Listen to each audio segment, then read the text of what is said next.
Insta থেকে হঠাৎ উধাও কিং কোহলি। ইনস্টাগ্রাম থেকে ভ্যানিশ বিরাট কোহলির অ্যাকাউন্ট।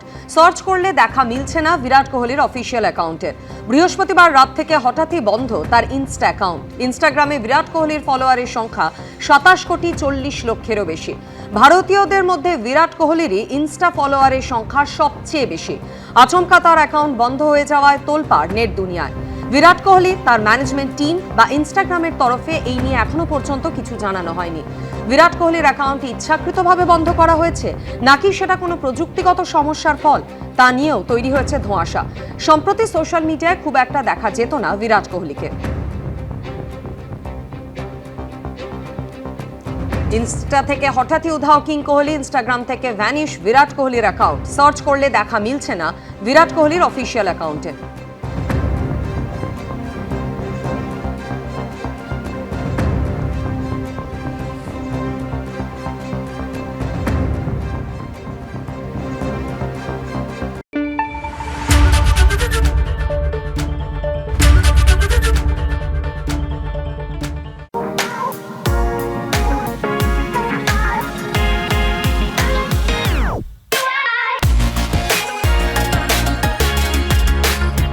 আজ ফের রাজ্যে আসছেন কেন্দ্রীয় স্বরাষ্ট্রমন্ত্রী অমিত শাহ। রাত 8টা নাগাদ এসে পৌঁছবেন কলকাতা বিমানবন্দরে। কথা বলবো, আমাদের প্রতিনিধি শিবাশিস মৌলিক রয়েছেন আমাদের সঙ্গে। শিবাশিস, কি কর্মসূচি রয়েছে অমিত শাহ? কুসুমদা, যেমনটা তার সূচি থেকে জানা যাচ্ছে তাতে মূলত সাংগঠনিক কাজে কিন্তু এবার কেন্দ্রীয় স্বরাষ্ট্রমন্ত্রী তিনি পশ্চিমবঙ্গে আসছেন জানুয়ারি শেষে এই দুদিনের সফরের জন্য।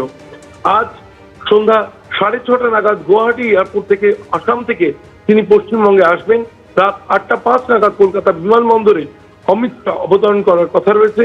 তারপর 8:25 নিউ টাউনের নভোটেল হোটেলে পৌঁছবেন কেন্দ্রীয় স্বরাষ্ট্রমন্ত্রী।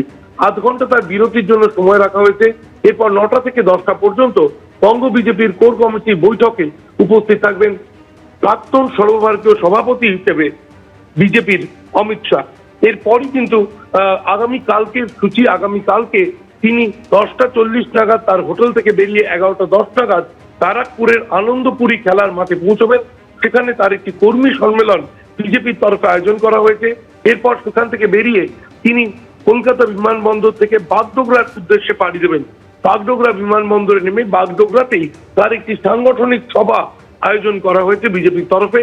সাংগঠনিক সভায় আগামীকাল বক্তব্য রাখবেন অমিত শাহ। এরপরই দিল্লির উদ্দেশ্যে পাড়ি দেবেন অমিত শাহ। ধন্যবাদ।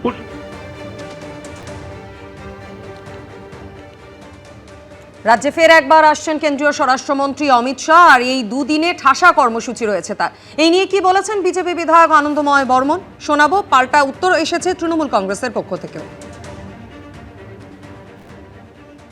আগামী যে পশ্চিমবঙ্গের নির্বাচন, সেই নির্বাচনে তৃণমূল কংগ্রেসের এই অপশাসনের দুর্নীতির সরকারকে কিভাবে উৎখাত করে এখানটায় বিজেপির সরকার প্রতিষ্ঠা করা যায়, এবং সেই লক্ষ্যেই তিনি আমাদের কিছু উপদেশ, কিছু কাজ আমাদের দেবেন। অমিত শাহজির এই পরামর্শে আমরা উজ্জীবিত হয়ে আগামী 2026 এপ্রিলে যে নির্বাচন হবে সেই নির্বাচনে ভারতীয় জনতা পার্টিকে জিতিয়ে বাংলার মানুষকে এখানটা সুশাসন দিতে আমরা বদ্ধপরিকর। ভোটের পরিযায়ী পাখি অমিত শাহ, নরেন্দ্র মোদীরা যতবার বাংলায় ভোট আসে তারা আসবে, প্রতিশ্রুতি দেবে, ভোট মিটে যাবে, বাংলার মানুষের কাছে ঘাট ধাক্কা খাবে, আর তারপর বাংলার 100 দিনের টাকা, আবাসের টাকা বন্ধ করে রাখবে। দয়া করে বাংলার মানুষকে আর বঞ্চনা করবেন না। বাঙালি পরিচয় দিলে বাংলাদেশে পাঠিয়ে দেওয়ার যে অসভ্যতাম, এসআইআর এর নাম করে 84 বছরের বয়স্ক মানুষদের লাইনে দাঁড় করিয়ে যে হয়রানি, সাধারণ মানুষের নামের লজিক্যাল ডিসক্রিপেন্সির অজুহাত দিয়ে হয়রানি, বাংলার মানুষ সুদে আসলে জবাব দেবে।